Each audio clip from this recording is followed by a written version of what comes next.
Good morning, everyone. Welcome back to Big Nick's Meats and Treats. Today I'm going to do something different. I'm going to do a bone-in pork butt, and I'm going to do it on the Kamado grill. Normally I do them on the pellet grill, but I'm going to do it on the Kamado today so we can compare the difference between the pellet grill and the Kamado grill. I did a taste test several videos ago, and both people that did a blind taste test thought the Kamado grill had better smoke flavor.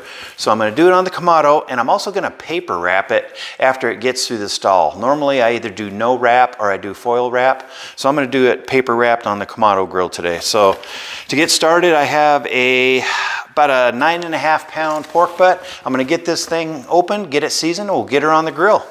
All right, I got it out of the package. I like to use these gray bus bins for dealing with pork butts because they're real messy, and like when I'm pulling it after I take it off the grill, it just makes it so much easier to keep the mess from getting too big. So to get it started here, I'm going to put the fat side up, and I'm going to score the top of this all the way through the fat in probably 1.5 to 2 inch grid pattern here. And that's going to help the fat render down through the meat and to help the seasoning get down in there. Now I'm going to take my Big Nick's Magic Meat Rub.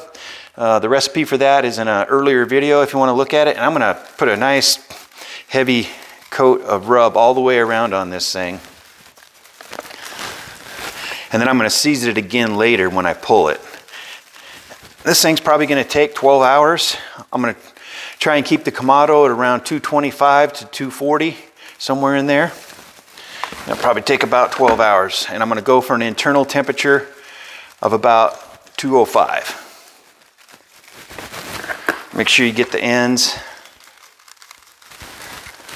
You want this whole thing to be seasoned real well, and this will give a real nice bark on it. Okay, we got that all seasoned up. I got the Kamado warmed up, so let's take it outside and get it on the grill. Before I put the pork butt on the grill, I put it in a rigid roasting pan, and I'm doing that because the fat from the pork butt is going to render down through the meat, and it's going to create a lot of fat, and I don't want all that grease dripping down in my Kamado grill, potentially making a mess in the grill and causing a fire. You can use aluminum pans, but if you do, double it up so you can get it out of there without spilling the grease. So I'm going to go ahead and get this thing on the grill.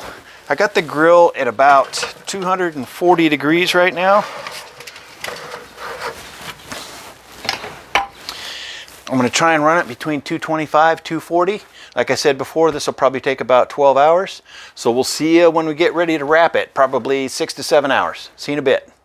All right, guys, this pork butt has been cooking for about 6.5 hours. Our internal temperature right now is 166. I've been cooking at 230 to 240 the whole time. So I'm going to bring it in and get it wrapped. Let's take a look at it. Oh, getting some real nice color on there. We'll pull that out. All right, I'm going to pull this thing off there, and we'll take you inside. We'll be back with you in just a second.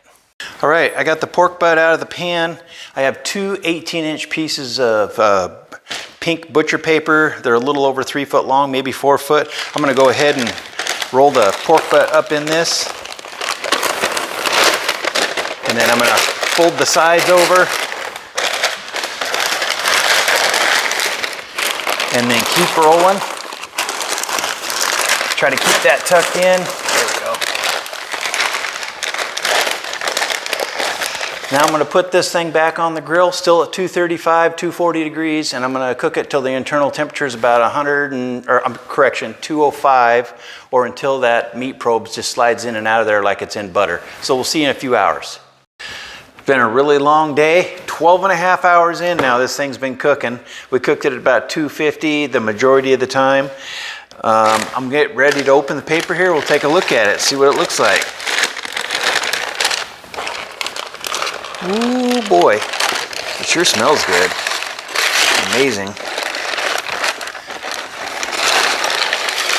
Wow.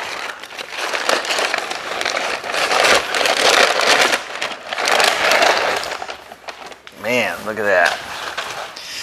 So if this is cooked right, you should be able to just grab the bone in here and just have that bone pull out, just like that.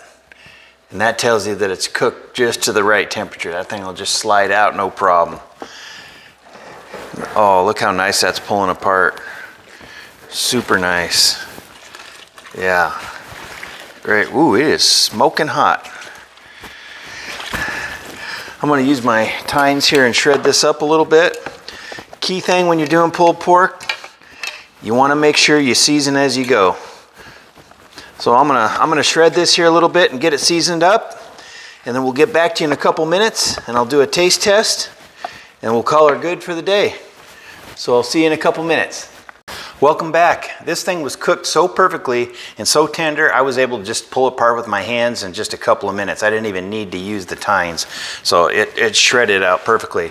And then I seasoned as I went. I'm gonna do a little taste test here, give it a taste.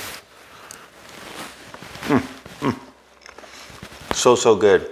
It's so important to season while you're shredding. Give it a nice good layer of seasoning on the outside, and then while you're shredding too. So good, so tender.